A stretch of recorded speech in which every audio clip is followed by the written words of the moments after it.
Welcome to Pod Planet, a place where things happen that may sound unbelievable, strange, incredible. If you've ever wondered if you were weird or strange or the odd man out, these stories will restore your belief that there are indeed people out there who are weirder, stranger, and odder than you ever imagined. Perhaps you'll find some comfort in that.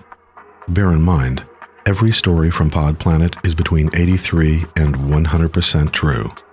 These are stories we have experienced, survived, and lived to tell about. Let us begin.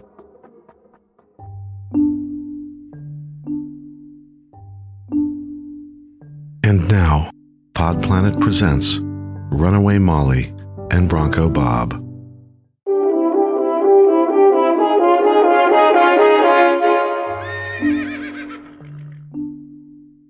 At first blush, this story may be hard to believe. Incredibly, fantastically hard to believe. Because this story took place in a time before there were mobile phones. Before Al Gore invented the internet. It was a time before GPS and APBs. In other words, this story took place in technology's dark ages. Way back, a long time ago. Back in the 20th century. There was no binge watching, no texting, no Facebook, no Instagram. It was an earlier time. People read newspapers. Doctors smoked cigarettes. Baseball players hit 500-foot home runs while fighting monster hangovers. And then there were the cowboys. Cowboys were household names. They were famous musicians. They were leading men in films. Cowboys had stars on Hollywood's Walk of Fame. Back then, a big-time cowboy was on the level of, say, Brad Pitt, or David Beckham, or George Clooney. You know, sexiest man alive stuff. Which brings me to my mild-mannered Aunt Molly. My Aunt Molly, the Molly I knew when I was a kid, was a writer, a painter, the wife of a district attorney, and a busy, stay-at-home mom. One thing I never understood, though, was why, when Molly was younger, she was suddenly shipped off to a boarding school in New England. No one in the family ever talked about it. When I'd ask my mother, her older sister, what happened, my mother would just say, she fell in with the wrong crowd. The wrong crowd. I guess that's one way to put it. As it turns out, the wrong crowd, in this case, was a daredevil rodeo cowboy.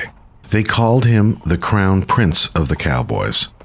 Aunt Molly was 16 at the time, and the cowboy in question, known to the nation as Bronco Bob, was a 3-time world champion and 30 years her senior. Oh, and just to make things more interesting, old Bronco Bob was married too. But, despite the age difference and marital status, that didn't get in the way of what was to become Molly and Bronco Bob's Mutual Admiration Society. So wait, let me back up here. My grandfather, Molly's dad, was a local civic leader who always had an affinity for life out west in the Rocky Mountains. Anyway, Grandpa and some of his cohorts started an annual summer rodeo and somehow managed to get Rodeo Hall of Famer Wildman Bronco Bob as the main attraction. The rodeo became an annual event, and over that time, Aunt Molly blossomed. From a cute adolescent into a saucy ingenue, just in time for one of Bronco Bob's annual visits. By this point, Bronco Bob and my grandfather had become fast friends. Bob staying at the house with the family, eating breakfast and dinner, and no doubt enjoying some brown liquor with Grandpa. Well, one year, the morning after the rodeo, my grandfather was the master of ceremonies. The family gathered for breakfast, but there was no sign of 46-year-old Bronco Bob. And just to complicate things, there was no sign of 16-year-old Aunt Molly.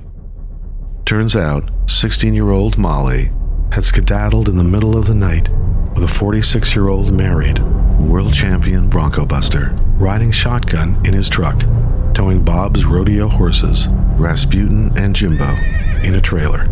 The destination? Bronco Bob had a ranch down in West Texas, and he and Aunt Molly had a good head start. So, with his daughter missing, my grandfather fired up the car. Then he and his brother Jed drove cross-country to Texas, trying to figure out where Bronco Bob's ranch was and how to retrieve 16-year-old Aunt Molly from her new 46-year-old paramour. Days later, they found the ranch, 60 miles south of Dalhart, and they retrieved young Aunt Molly. It was, no doubt, a long and quiet ride back home. 3 or 4 days on Route 66 in late July. No air conditioning in the car. Can you believe? No air conditioning, no wireless access, no 4G LTE tablet device to watch a movie on. Just Uncle Jed, Molly, and her dad. And a lot of silence. In other words, plenty of time for Grandpa to wonder what kind of cowboy rope tricks old Bronco had introduced Aunt Molly to. On the other hand, Molly must have enjoyed herself. She went on to have 7 kids later in life with my uncle, the district attorney. In any event, a couple of weeks after returning from her southwestern adventure, Aunt Molly found herself enrolled in an all-girl boarding school in New England. And as for Bob, the world champion bronco rider, according to publications including the West Texas Tribune and the Panhandle Press, old Bob died when the Willys Jeep he was driving rolled over at his West Texas ranch a year after he'd swept Aunt Molly off her feet. After his untimely death, Bronco Bob was later inducted into the National Rodeo Hall of Fame. But something tells me Bronco Bob earned an esteemed place in Aunt Molly's Hall of Fame. A few years before, there were laws against that sort of thing.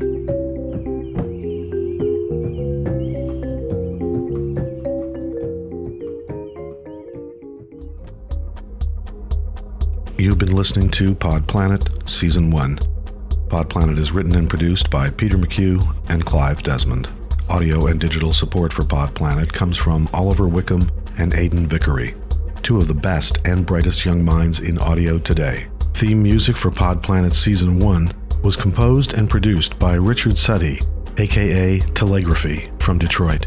Look for Telegraphy's FMA link in the credits section of our webpage. Richard Sutty is an amazing artist, and you'll want to hear more Telegraphy.